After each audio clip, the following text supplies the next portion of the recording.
Hello, the Pioneer viewers. How are you doing? I hope you're healthy and well.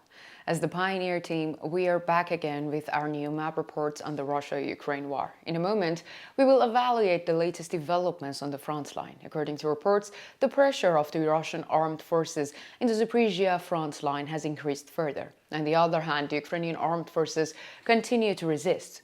In particular, there are numerous reports that the Ukrainian special units have been deployed around Robotyne. The Robotyne area is very important. Every development here is of great importance for the future of the front line. We can also say that the fate of the Kherson front line depends on the Zaporizhia front line because these two regions are very close to each other. The developments here are very interconnected. So what is the latest situation on the front line? Let's take a look at developments on the front line together. As the Pioneer team, we continue to bring you developments regarding the Russia-Ukraine war. Don't forget to subscribe to our channel and turn on notifications so that you don't miss our daily map reports and reports on the agenda. You can also support me and my team by using the super thanks button below the videos. Let's start if you are ready, the Pioneer reports. Let's start by looking at the latest developments on the Kherson front line. According to the latest reports, Ukrainian armed forces troops on the front line are maintaining their defense in Krinky. We see that the Russian armed forces are increasing their pressure here again. We can even say that it will increase even more.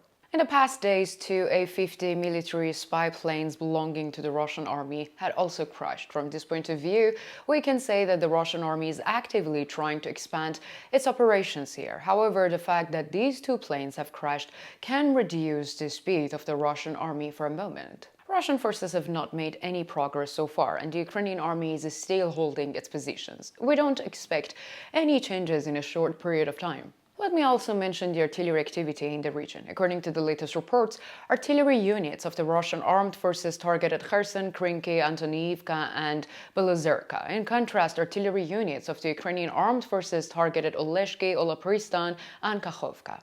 Let's continue by analyzing the latest developments on the Zaporizhia front line. According to the latest reports, the Robotyne sector of the Zaporizhia front line is very active. As we mentioned at the beginning of our report, there is increasing pressure in the Ukrainian troops in this area, and the Russian army wants to advance here after the Avdiivka. A large number of Russian troops have been deployed on this area. According to the latest reports, units of the Russian armed forces supported by long-range weapons carried out a series of attacks on the village of Robotyne from the west and the south. During these attacks, Russian troops failed to make any progress. On the other hand, it is reported that the Ukrainian troops made an ambush in one area, which resulted in many casualties for the Russian troops. However, this information has not yet been confirmed.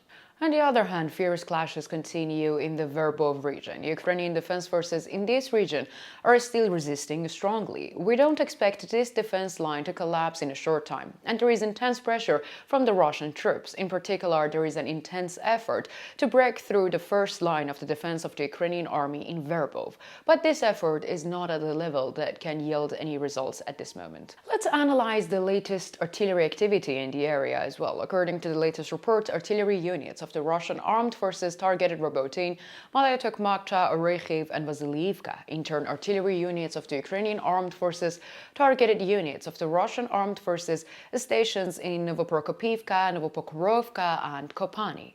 Let's analyze the latest developments in the Vuhledar sector of the Zaporizhia front line. In fact, this area is quite calm, but we will talk about the possibilities here today.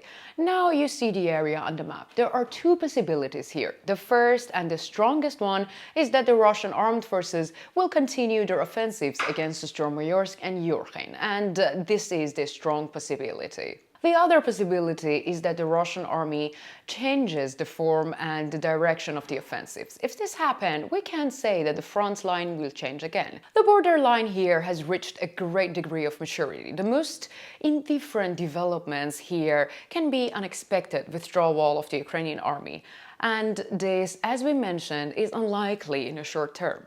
Let's continue by analyzing the latest developments on the Donetsk front line. According to the latest reports, on the Donetsk front line, units of the Russian armed forces continued to attack Novomikhailivka from the south and the east. According to the regional sources, the attacks here were quite fierce, and however, there was still no progress. The Ukrainian armed forces counterattacked in Pobeda. We can say that they were particularly successful. Russian troops are holding the village, but the front line is very narrow, which could create problems, and we think we need to monitor this area carefully. In the north, units of the Russian armed forces made some progress towards Gorgorivka, but this does not solve any problem of the consolidation in the region. There are problems of cohesion among the Russian troops, and this is a big advantage for the Ukrainian armed forces.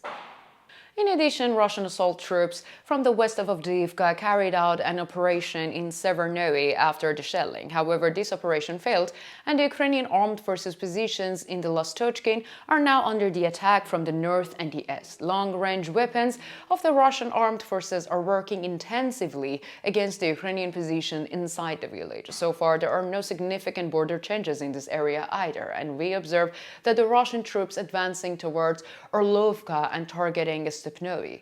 Let me continue with the artillery activity in the region. According to the latest reports, artillery units of the Russian armed forces targeted Ukrainian armed forces positions in Krasnogorovka, Natalyovka, Toneka, Orlovka, Samenkovka, and Berdyachi. On the other hand, artillery units of the Ukrainian armed forces hit the positions of the Russian armed forces in Mariinka, Donetsk, and the village of Krasnogorovka. On the Bakhmut front line, Ukrainian armed forces units continue to defend the hills northwest of Klishchivka. Russian troops did not succeed in their latest offensives. In Ivanivsky, there are new gains by the Russian troops, and in Bogdanivka, there continue to be fruitless counterattacks. On the Luhansk front line, units of the Russian armed forces have started launching offensives west of Dniprova in the areas of Torskoye, Yopoliivka, Ternivka, and Sinkiivka. However, these offensives had not produced any results so far, and the stability in the region continues. Now it's your turn. What do you think? Do you think the Ukrainian army will carry out more intensive offensives on the Kherson front line? Or how do you assess the latest situation of the Russian army on the Zaporizhia front line? Do you think that the Russian army will increase its pressure? Or do you think that the Russian army will make new advances?